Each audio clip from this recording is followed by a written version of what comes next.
ഏറെ ചർച്ചകൾക്ക് ശേഷമാണ് ജില്ലയിലെ ആദ്യ പട്ടിക കോൺഗ്രസ് പ്രഖ്യാപിച്ചിരിക്കുന്നത്. പരിചയസമ്പന്നർക്കും പുതുമുഖങ്ങൾക്കും പരിഗണന നൽകിയിട്ടുണ്ടെന്നാണ് നേതൃത്വം പറയുന്നത്.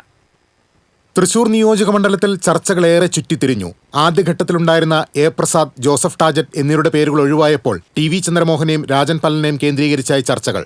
LDFും BJPയും സ്ഥാനാർത്ഥികളെ പ്രഖ്യാപിച്ചതോടെ സാമുദായിക പരിഗണനയടക്കം രാജൻ പല്ലൻ അനുകൂലമായി. നഗരസഭാ കൌൺസിലറായും മേയറായും പരിചിത മുഖമായതും അനുകൂല ഘടകം. നാട്ടികയിൽ പ്രാദേശിക സമ്മർദ്ദത്തിന് വഴങ്ങി CC മുകുന്ദനെ പിന്തുണയ്ക്കേണ്ട എന്ന തീരുമാനത്തിലേക്ക് എത്തുകയായിരുന്നു. മുകുന്ദൻ NDA സ്ഥാനാർത്ഥിയെ എത്തുമ്പോൾ ഇടതു വോട്ടുകൾ ഭിന്നിക്കുമെന്നാണ് കണക്കുകൂട്ടൽ. കഴിഞ്ഞ തവണ തോറ്റിട്ടും മണ്ഡലം വിടാതെ നടത്തിയ പ്രവർത്തനങ്ങളും സുനിൽ ലാലൂരിനെ തുണച്ചു. ഒല്ലൂരിൽ ഷാജി കോടങ്കണ്ടത്ത് എന്ന ഒറ്റപ്പേര് മാത്രമാണ് അവസാന റൗണ്ടിലെത്തിയത്. ടോൾ വിരുദ്ധ പോരാട്ടവും ജനകീയ വിഷയങ്ങളിലെ ഇടപെടലുമാണ് നേതൃത്വം പരിഗണിച്ചത്. മണലൂരിൽ നേരത്തെ തന്നെ TN പ്രതാപൻ പ്രചരണം തുടങ്ങിയിരുന്നു. യൂത്ത് കോൺഗ്രസ് സംസ്ഥാന അധ്യക്ഷ പദവിയിലേക്കെത്തിയ OJ ജനീഷിനെ കൊടുങ്ങല്ലൂരിലിറക്കി യുവ പ്രാതിനിധ്യവും ഉറപ്പാക്കി. കയ്പമംഗലത്ത് TM നാസറും പുതുക്കാട് KM ബാബുരാജും നേരത്തെ തന്നെ നേതൃത്വത്തിന്റെ മനസ്സിലുള്ള പേരുകളായിരുന്നു. വനിതാ പ്രാതിനിധ്യം അടുത്ത ലിസ്റ്റ് വരുമ്പോൾ ഉണ്ടാകുമെന്നാണ് നേതൃത്വം പറയുന്നത്. സോണിയഗിരി, സോയ ജോസഫ് ഇവരിലൊരാൾ അടുത്ത പട്ടികയിൽ ഇടം നേടിയേക്കും.